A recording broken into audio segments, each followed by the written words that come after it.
Yes, good morning all of you. आज हम लोग डिस्कस करेंगे ध्वनि तरंगों के बारे में। ठीक है, तो ध्वनि तरंगों में ध्वनि तरंगें एक अनुदैर्घ्य प्रकृति की यांत्रिक तरंगें होती है। तो पहली बात तो ये कौन सी तरंगें हैं? यांत्रिक तरंगें, मतलब इनके संचरण के लिए मध्यम नेसेसरी है, मध्यम की आवश्यकता होगी। और दूसरा ये अनुदैर्घ्य प्रकृति की है। तो हमने दो प्रकार की तरंगें पढ़ी, एक अनुदैर्घ्य प्रकृति की और एक अनुप्रस्थ प्रकृति की। तो जो तरंगें अनुदैर्घ्य प्रकृति की होती है उनमें माध्यम के कण संचरण की दिशा के अनुदिश कंपन करते हैं, और जो तरंगें अनुप्रस्थ प्रकृति की होती है उनमें माध्यम के कण, तरंग अगर इधर जा रही है तो संचरण दिशा के लंबवत कंपन करते हैं। तो ध्वनि तरंगों में माध्यम के कण संचरण की दिशा के अनुदिश ही कंपन करेंगे, इसलिए ये अनुदैर्घ्य प्रकृति की यांत्रिक तरंगें हैं। ठीक है, ध्वनि तरंगें किसी माध्यम में संपीड़न यानी कंप्रेशन एंड विरलन रेयरफेक्शन के रूप में संचरित होती है। जैसे मान लो मैं यहाँ पे बोल रहा हूँ तो मेरे मुंह जो ध्वनि स्रोत है इससे ध्वनि उत्पन्न हो रही है और यहाँ पे वायु माध्यम है। तो जैसे ही यहाँ से साउंड जनरेट हुआ और जैसे अपन बोलते हैं तो मुंह से ऐसे हवा बाहर निकलती है, तो वो हवा बाहर निकलते वक्त तो उसको आगे के माध्यम के कणों को ऐसे दबाएगी। तो जहाँ माध्यम के कण दबेंगे वो तो है संपीड़न, और उसके आसपास क्या उत्पन्न हो जाएगा? विरलन। जहाँ पे माध्यम के कण कम होंगे वो विरलन है यानी रेयरफेक्शन है, और जहां माध्यम के कण ज्यादा होंगे, दाब ज्यादा हो जाएगा, वहां पे वो संपीड़न है। ठीक है, तो ये माध्यम के कण ऐसे दबेंगे, फिर ऐसे, फिर ऐसे, फिर ऐसे, फिर ऐसे, तो ये संपीड़न होगी, विरलन होगी, संपीड़न होगी और विरलन होगा, और इस प्रकार से ध्वनि एक स्थान से दूसरे स्थान पर ट्रांसमिट होगी। और ये संपीड़न विरलन ही आगे जैसे कोई जैसे श्रोता है उसके कानों पे जाके टकराएंगे, तो कानों के अंदर पर्दे पर जैसे ही वो संपीड़न और विरलन टकराएंगे तो पर्दा कंपन करेगा और वापस से साउंड वेव जनरेट होगी, जिस मतलब जो अपन उसमें मैसेज सुन सकते हैं। ठीक है, तो यहाँ पे अगला पॉइंट है ध्वनि तरंगों के बारे में कि ध्वनि तरंगें संचरण के दौरान, ध्वनि तरंगों के संचरण के दौरान माध्यम के कण यानी जैसे वायु में संचरित हो रही है तो वायु के कण संचरण की दिशा के अनुदिश कंपन करते हैं, और इस अनुदिश कंपन के कारण ही ये अनुदैर्घ्य तरंगें हैं। क्लियर? इसके अलावा STP standard temperature and pressure, STP यानी टेम्परेचर होता है 0 डिग्री सेंटीग्रेड एंड प्रेशर होता है 10⁵ पास्कल, पर वायु में ध्वनि की चाल 332 लगभग, तो कैलकुलेशन में इसको 330 भी लेते हैं और इसको कमरे के ताप पर 340 भी ले लेते हैं। ठीक है, लेकिन लगभग 332 मीटर प्रति सेकंड होती है, लेकिन ये वेरी करता है, ये एग्जैक्ट वैल्यू नहीं है। जैसे प्रकाश का वेग निर्वात में 3 × 10⁸ मीटर प्रति सेकंड ये कांस्टेंट है, लेकिन ये वेरी करता है। ठीक है, नेक्स्ट है ध्वनि मनुष्य के कान 20 हर्ट्ज से लेकर के 20 किलो हर्ट्ज के मध्य की ध्वनि सुन सकते हैं। इसको मानव की सर्वे प्रास कहा जाता है कि इतनी प्रास के बीच में मानव नेत्र ध्वनि सुन सकते हैं। अगर इससे भी कम आवृत्ति की अगर ध्वनि है तो मानव नेत्र उसको नहीं सुन पाएंगे, मानव करण है या मानव के कान है वो उसको नहीं सुन पाएंगे। और अगर 20 किलो हर्ट्ज से ज़्यादा जैसे जेट विमानों की ध्वनि है वो अगर मनुष्य के कानों पे गिराई जाए तो शायद कानों के पर्दे फट सकते हैं, इतनी तेज साउंड होती है, तो वो भी सुनने में उसको परेशानी होती है, मानव नेत्र को नहीं सुन पाता वो। ठीक है, अगर कोई ध्वनि 20 हर्ट्ज से यानी इससे अगर नीचे की है तो उसको अवश्रव्य ध्वनि कहा जाता है, इंफ्रासोनिक, और जो ध्वनि 20 किलो हर्ट्ज से ज़्यादा होती है उसको अपसर्व्य ध्वनि, जो सुनाई नहीं दी जा सकती, उसको अल्ट्रासोनिक साउंड भी कहा जाता है। कुछ जीव जंतु होते हैं जो इससे भी कम साउंड की ध्वनि को सुन सकते हैं, और कुछ शायद कुछ के कान इतने मजबूत होते हैं जो 20 किलो हर्ट्ज से ज़्यादा की साउंड को भी आराम से इजीली सुन सकते हैं, लेकिन मानव के कान है वो ये इस प्रास के अंदर ही ध्वनि सुन सकते हैं। यस, अब हम लोग पढ़ रहे हैं कि ध्वनि तरंगों का निर्माण कैसे होता है। अपने एक सिंपल सा एग्जांपल देख रहे हैं। जैसे मान लो मेरे पास एक सिलेंडर है और सिलेंडर के अंदर वायु माध्यम है। ठीक है, और इस सिलेंडर के एक सिरे पर ये एक पिस्टन लगा हुआ है, मूवेबल पिस्टन। ठीक है, ये गति करने योग्य एक पिस्टन है। ठीक है, और ये जो पिस्टन है वो पिस्टन यहाँ से आगे पीछे ऐसे गति करेगा। ठीक है, तो यहाँ से ये जैसे मान लो इसकी मीन पोजीशन है और मीन पोजीशन से ये इधर गया और फिर वापस इधर आएगा। ठीक है, तो ये यहाँ से इधर गया, मान लो ए विस्थापन इसका इस तरफ हुआ और ए विस्थापन इसका वापस इस तरफ हुआ, तो ये इसका मध्य स्थिति से अधिकतम विस्थापन आयाम है।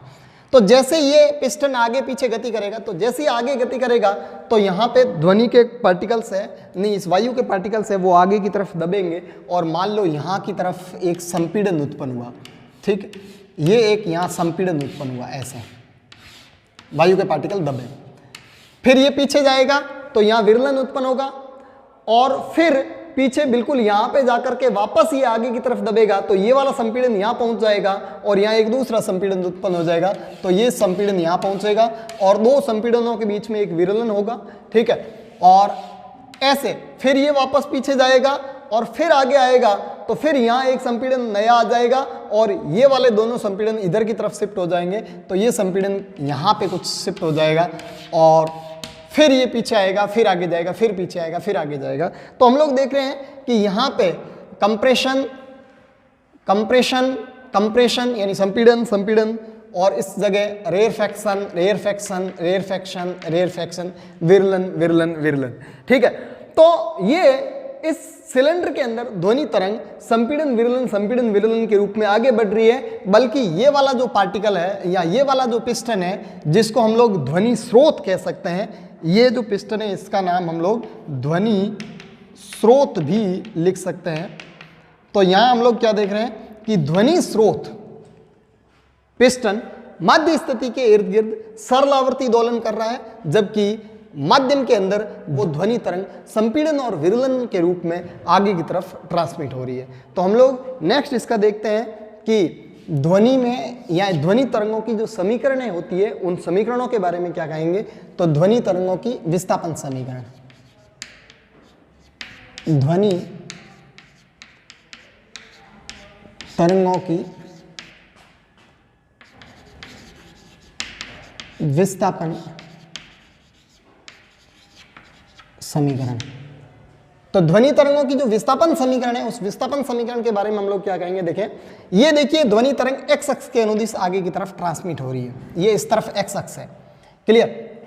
ये वाला पार्टिकल या ये वाला पिस्टन है वो अपनी माध्य स्थिति के इर्द गिर्द सिंपल हार्मोनिक मोशन कर रहा है, यानी पिस्टन सिंपल हार्मोनिक मोशन कर रहा है। और पिस्टन सिंपल हार्मोनिक मोशन कर रहा है तो माध्य स्थिति से जो इसका विस्थापन है वो विस्थापन y है। तो y बराबर a साइन ओमेगा टी, ये प्लस फाई इसका प्रारंभिक कला कोण है, इसके सिंपल हार्मोनिक मोशन की इक्वेशन होगी ये, क्लियर। और अब ये सिंपल हार्मोनिक मोशन कर रहा है तो इसके सिंपल हार्मोनिक मोशन आगे की तरफ तरंग के रूप में संपीड़न विरलन के रूप में तरंग निर्माण कर रहे हैं। तो यहां से मैं अगर x दूरी पर अगर मैं बात करूं कि यहां से x दूरी पर किसी पार्टिकल का इक्वेशन क्या होगा या किसी पार्टिकल के विस्थापन की समीकरण क्या होगी, तो हम लोग देख रहे हैं यहाँ तरंग आगे की तरफ ट्रांसमिट हो रही है v वेग से, तो यहाँ से लेकर के यहाँ तक तरंग को पहुँचने में समय लगा x/v। तो हम लोग जानते हैं, पहले भी हम लोगों ने किसी तरंग की इक्वेशन निकाली कि अगर मूल बिंदु पर स्थित पार्टिकल अगर सरल आवर्त गति कर रहा है तो उससे x दूरी पर स्थित पार्टिकल कैसी गति करेगा, तो वो हम लोगों ने t के स्थान पर t - x/v पुट करके निकाला था। तो यहाँ पे जो विस्थापन समीकरण आएगी तरंग की वो y = a साइन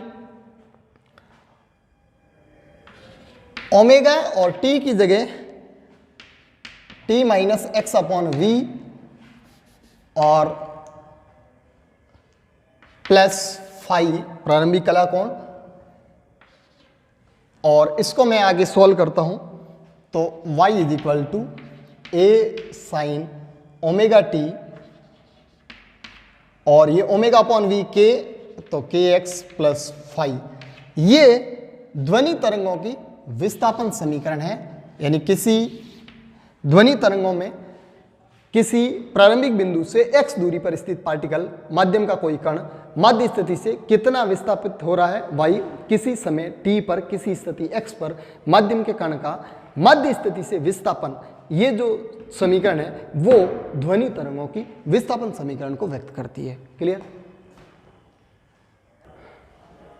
तो हम लोगों ने ध्वनि तरंगों की विस्थापन समीकरण निकाली। विस्थापन समीकरण हमारे पास y = आ गई a sin omega t - kx। अब हम लोग एक और समीकरण देखते हैं कि ध्वनि तरंगों की दाब समीकरण। दाब समीकरण क्या होती है ध्वनि तरंगों की, कि दाब का वेरिएशन होता है, उसकी इक्वेशन क्या होगी कि कहाँ दाब ज्यादा होगा कहाँ दाब कम होगा, इसके बारे में हम लोग सोचेंगे। तो हम लोगों ने इसी सिलेंडर के अंदर यहाँ पे एक x पे जाकर के एक dx मोटाई का एक अल्पांश लिया, ठीक है, सिलेंडर का एक टुकड़ा लिया और इस सिलेंडर के टुकड़े का प्रारंभिक जो आयतन है वो अनुप्रस्थ काट का क्षेत्रफल इंटू लंबाई यानी एस डी एक्स। ये यहां पे वायु के कण है वो यहां पे भरे हुए हैं। क्लियर।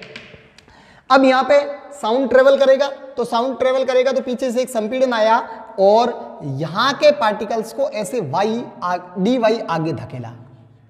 माध्य स्थिति से विस्थापन वाई होता है, यहां अल्प विस्थापन हुआ d y. D y particles को आगे धकेला तो ये सारे पार्टिकल्स यहां पे आगे की तरफ शिफ्ट हो जाएंगे, ऐसे ऐसे आगे की तरफ शिफ्ट हो गए। और आगे की तरफ शिफ्ट हो गए तो इस अल्पांश के या इस अल्पांश में माध्यम के जो कण थे उन कणों में या उन कणों के आयतन में जो परिवर्तन हुआ है वो ये वाला हुआ है। ठीक है, तो माध्यम के कणों के आयतन में परिवर्तन या इस अल्पांश के अल्पांश में विद्यमान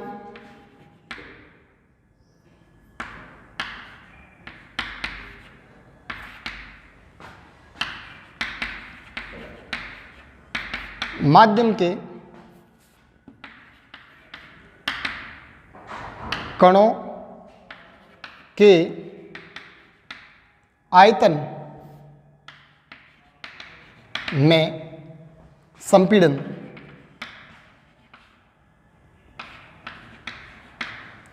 आयतन में संपीड़न हो जाएगा dv is equal to s into d y. S अनुप्रस्थ काट क्षेत्रफल और यहां पे ये दबाव कितना आया dy, तो एस डी वाई। क्लियर। तो यहां से dv आयतन संपीड़न है या आयतन में परिवर्तन dv is equal to s d Y.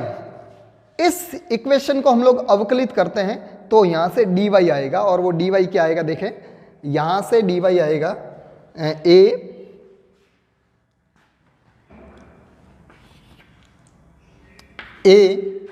Sign का अवकलन कॉस फिर ओमेगा टी माइनस के एक्स प्लस 5 और फिर अंदर किसी कांस्टेंट टाइम पर बात कर रहे हैं स्थिति x पर, तो x का आगे अवकलन किया तो माइनस के इंटू डी एक्स। ये यहां स्थिति के सापेक्ष इसका अवकलन किया तो ये dy की वैल्यू है और इसको हम लोग यहां से लिख सकते हैं dv इज इक्वल टू, ये सब कुछ आगे ले आओ, एस के माइनस भी आगे यहाँ ऐसे कह दें minus K S D X A cos omega T minus के एक्स प्लस 5। क्लियर। और इसको हम लोग आगे लिख सकते हैं dv is equal to minus A K और एस डी एक्स है initial volume that is v into cos omega T minus के एक्स प्लस 5 और आयतन विकृति यहां से v अगर इधर अपॉन में ले आऊं तो that is dv upon v is equal to minus A K cos omega T minus के एक्स प्लस 5। अब हम लोग बात करें आयतन प्रत्यास्थता से, आयतन प्रत्यास्थता से आयतन प्रत्यास्थता से bulk modulus B is equal to होता है delta P upon minus delta P upon delta V upon V। तो यहां से डेल्टा P की जो वैल्यू आएगी delta P that is B और ये माइनस इसके साथ ले लिया minus del V by V। Del V by V या dV बाई V इसकी वैल्यू यहां से यहां पे पुट की जाए तो दाब में परिवर्तन delta P is equal to B bulk modulus है, बी और minus V upon V, minus को इधर भेज दें तो माइनस वी अपॉन वी की वैल्यू ये रही, minus delta we upon V की वैल्यू ये रही, A K cos omega T minus के एक्स प्लस फाइव।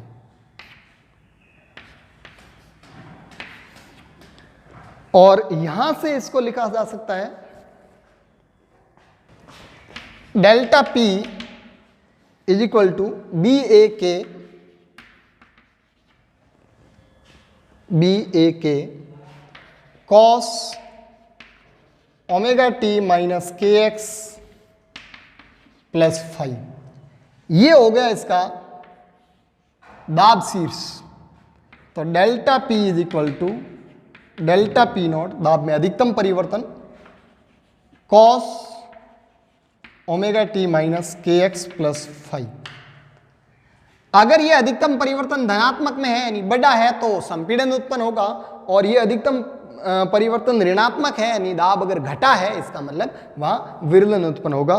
तो ये दाब आयाम है इसका, और ये जो समीकरण प्राप्त हुई है वो दाब समीकरण है जहां delta P not is equal to B A K, B bulk modulus है, ए विस्थापन समीकरण के अंदर अधिकतम आयाम है और के संचरण नियतांक है, और इसको कहा जाएगा दाब आयाम, दाब आयाम।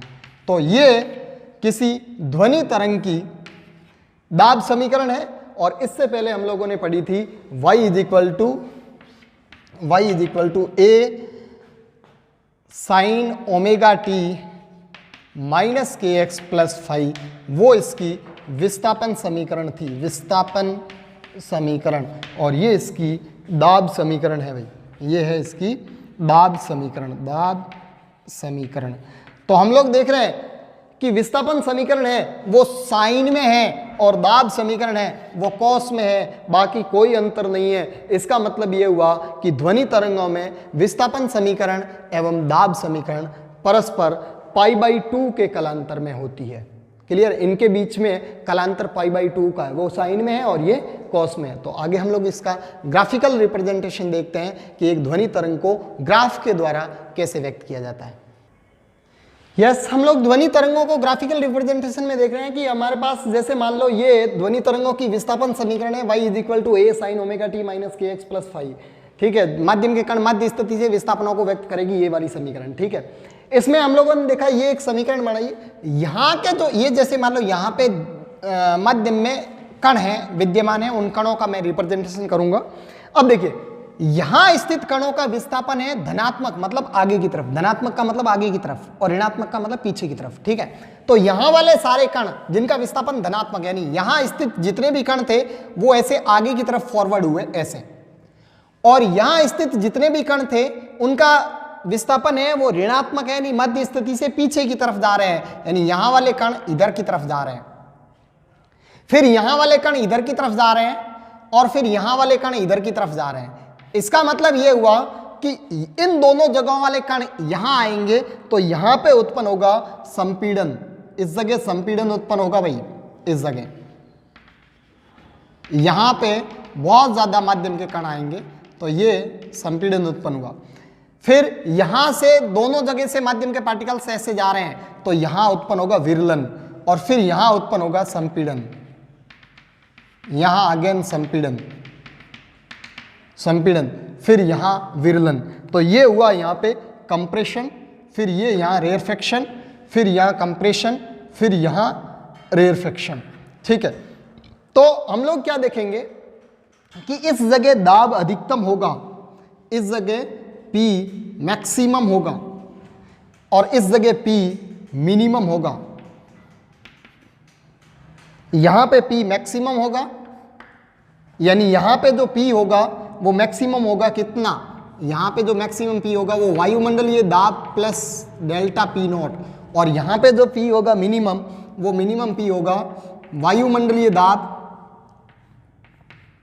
वायुमंडलीय दाब माइनस डेल्टा P नॉट, इतना कम होगा। तो इस मैक्सिमम और मिनिमम दाब के बीच में यहां पे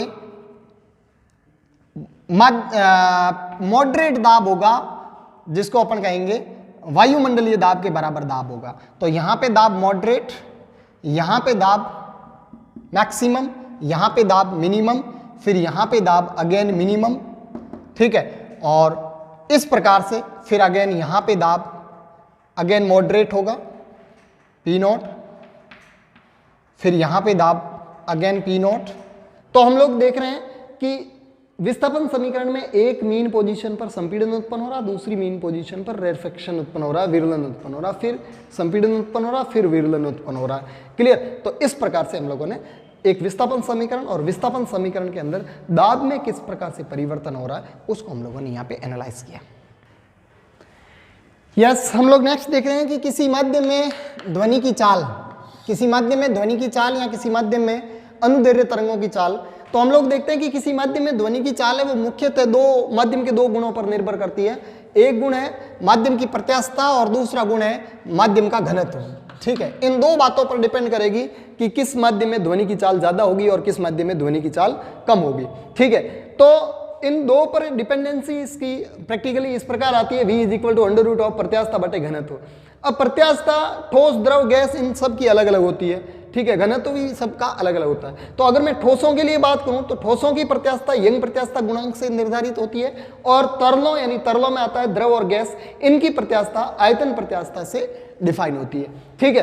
तो हम लोगों ने देखा कि यहाँ पे ठोसों में ध्वनि का वेग का फॉर्मूला बन जाएगा under root Y upon rho, Y young प्रत्यास्थता गुणांक और रो ठोसों का घनत्व, और इधर तरलों में जो ध्वनि का वेग है वो आयतन प्रत्यास्थता और तरलों का घनत्व उस पर डिपेंड करेगा। तो हम लोग देखते हैं कि सबसे ज्यादा जो प्रत्यास्थता गुणांक होता है वो ठोसों का होता है, तो उसके अनुसार ठोसों के अंदर ध्वनि की चाल ज्यादा होगी, और उसके बाद में द्रवों में ज्यादा होता है प्रत्यास्थता गुणांक, उसके बाद में द्रवों में ज्यादा होगी, और उसके बाद में गैसों में ध्वनि की चाल होगी। तो सबसे ज्यादा ध्वनि की चाल V ठोस, उसके बाद में ध्वनि की चाल V द्रव, और उसके बाद में ध्वनि की चाल V गैस। तो सबसे कम होती है ध्वनि की चाल गैसों के अंदर, और सबसे फास्ट ध्वनि ट्रेवल करती है ठोसों के अंदर। तो हम लोग जैसे मान लो यहाँ पे कान लगा करके वहाँ से अगर कोई हल्का सा टक टक की आवाज़ दे तो तुरंत जल्दी से ट्रैवल होकर के अपने कान तक पहुँच जाती है।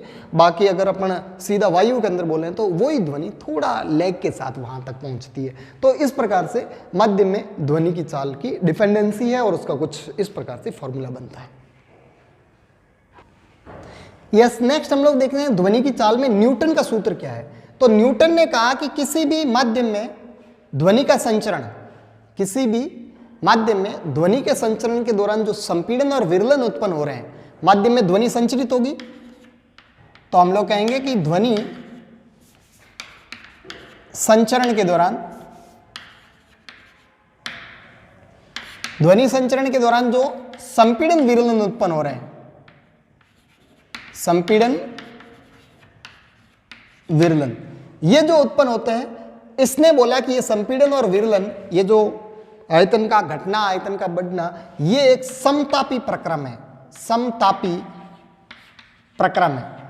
यानी किसी माध्यम के अंदर ध्वनि संचरित होने से हवा का दबना, हवा का फूलना, हवा का दबना, हवा का फूलना, इससे इस मीडियम के टेम्परेचर पर कोई फर्क नहीं पड़ेगा, इसलिए ये एक संपीड़न, एक समतापी प्रक्रम है। बाकी हम लोगों ने देखा अगर किसी प्रक्रम को या किसी उष्मागतिक निकाय को अगर दबाया जाए तो उसका टेम्परेचर चेंज होता है, उसको विरलित किया जाए या उसको प्रसारित किया जाए तो उसका टेम्परेचर चेंज होता है। तो हम लोग यहाँ पे हम लोग देख रहे हैं कि ध्वनि संचरण के दौरान माध्यम के अंदर जो संपीड़न विरलन उत्पन्न हो रहे हैं, उससे उसके आसपास के माध्यम के टेम्परेचर पर कोई फर्क नहीं पड़ता, वो टेम्परेचर जो जितना पहले था उतना ही टेम्परेचर रहता है। तो ये समतापी प्रक्रम है, ठीक है। और समतापी प्रक्रम से हम लोग यहाँ पे ये देखते हैं कि इसका टेम्परेचर कांस्टेंट होगा, T कांस्टेंट रहेगा, कांस्टेंट, ठीक है। और T कांस्टेंट है तो हम लोग आदर्श गैस समीकरण से देखते हैं कि PV इक्वल टू nRT, यहाँ से P delta V plus V delta P is equal to, तो ये इसका अवकलन हो गया यहाँ पे 0, तो यहाँ से इसको उधर ट्रांसफर करूँ तो यहाँ से P delta V is equal to minus V delta P, और यहाँ से डेल्टा P की जो वैल्यू आएगी delta p that is equal to p into minus of delta we upon v. ये डेल्टा पी की वैल्यू आती है। और आयतन प्रत्यास्थता गुणांक, आयतन प्रत्यास्थता गुणांक की परिभाषा से B इज इक्वल टू होता है minus delta P upon we delta we.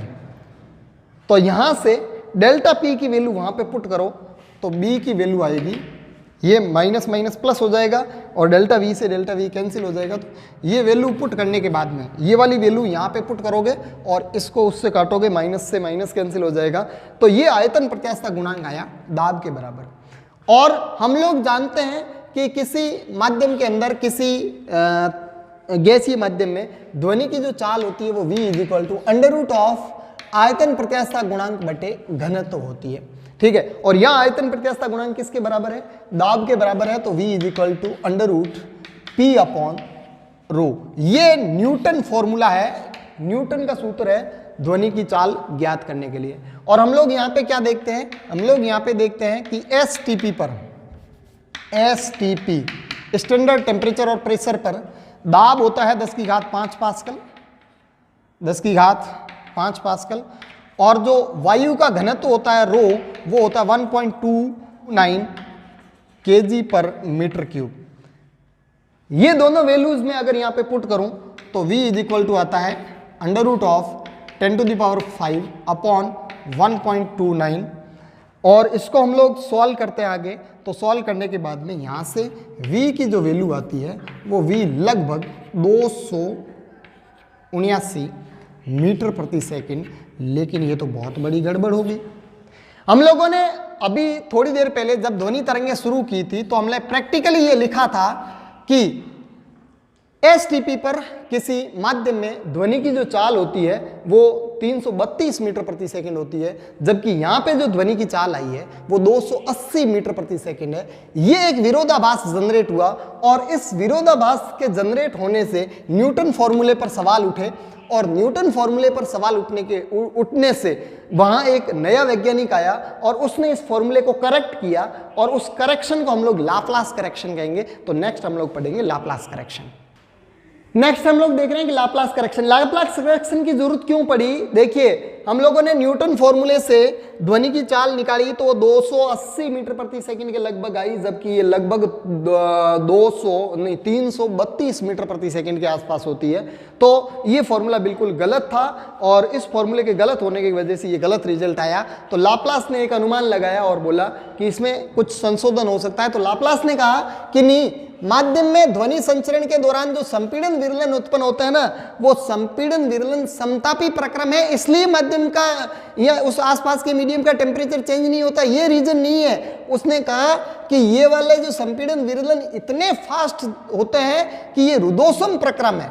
कौन सा प्रक्रम है? ये रुदोषम प्रक्रम है। और इस रुदोषम प्रक्रम एक फास्ट संपीड़न और विरलन संपीड़न है, एक फास्ट प्रसार या फास्ट संपीड़न प्रक्रम है, जिसमें या इस प्रक्रम के दौरान जहां संपीड़न और विरलन उत्पन्न हो रहे हैं वहां से बाहर की तरफ ध्वनि उस उष्मा का आदान प्रदान का टाइम ही नहीं मिलता और इसलिए आसपास के मीडियम का टेम्परेचर चेंज नहीं होता। तो ये एक रुदोषम प्रक्रम है। कौन सा प्रक्रम है? रुदोषम। और रुदोषम प्रक्रम की जो अवस्था समीकरण होती है वो अवस्था समीकरण होती है पी वी की power gamma is equal to नियतांक, पी वी की पावर गामा इक्वल टू नियतांक। ठीक है, तो अब हम लोग देखेंगे कि इस रुदोषम प्रक्रम के होने से हम लोग ध्वनि के वेग की समीकरण क्या प्राप्त करेंगे। तो यहां से देखिए, इस समीकरण को हम लोग अवकलित करते हैं। तो ये देखिए, p और v को लिख सकते हैं गामा v की power gamma -1 delta v plus v की power gamma into delta p is equal to 0। Constant है तो अवकलित किया हम लोगों ने इसको और यहां से उसको उधर ट्रांसफर किया। इसको मैं लिख सकता हूं p गामा को आगे ले लें, गामा p, और इसको लिखा जा सकता है v की power gamma upon v into delta v is equal to minus of v की power gamma into delta p। v की पावर गामा से v की पावर गामा कैंसिल हो गया और यहां से ये आया gamma p into delta we upon v is equal to minus delta p. Clear? तो अब हम लोग देखते हैं आयतन प्रत्यास्थता गुणांक से, आयतन प्रत्यास्थता गुणांक से, आयतन प्रत्यास्थता गुणांक से हम लोग देखेंगे B इज इक्वल टू क्या होगा, delta P minus delta P delta V upon V, और यहां से माइनस डेल्टा P की ये जो वैल्यू यहां पे पुट करूं तो यहां से आयतन प्रत्यास्थता गुणांक आता है गामा P। ठीक है, आयतन प्रत्यास्थता गुणांक की वैल्यू हम लोगों ने यहां पे पुट करी, B की जगह P के स्थान पर गामा P पुट किया, तो STP पर ये सारी वैल्यूज तो ये होती है, और वायु के लिए गामा की वैल्यू होती है 1.4। तो ये इसको 1.4 से मल्टीप्लाई कर देंगे अंदर, और 1.4 से मल्टीप्लाई करने के बाद में लगभग 330।